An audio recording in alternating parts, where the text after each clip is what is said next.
কালকে আমরা Esplanade market গেছিলাম, আর সেখানে হঠাৎ করে দেখতে পেলাম যে জাম। আর আমার জাম এত খেতে ভালো লাগে। আমরা তো ছোটবেলায় প্রচুর জাম খেতাম, আমাদের একটা দিদির বাড়িতে জাম ছিল, আর সেখানে বিপত্তারিণী যখন পুজো হতো তখন আমরা সেখানে যেতাম আর জাম কুড়াতাম। আর জাম খেতে এত ভালো লাগে, তো কালকে হঠাৎ করে দেখতে পেলাম, তার জন্য আমি আর জামগুলো না নিয়ে আসতে পারলাম না। এই দেখো, আমি এখনো ভিডিওতে দেখানোর জন্য আমি এখনো জামগুলো খাইনি। কত সুন্দর!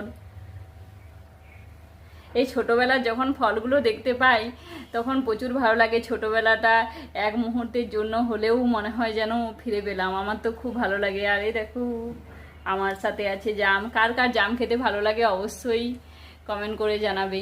আমি এখন জামগুলো খাই, আমি আর ধৈর্য ধরতে পারছি না। টাটা।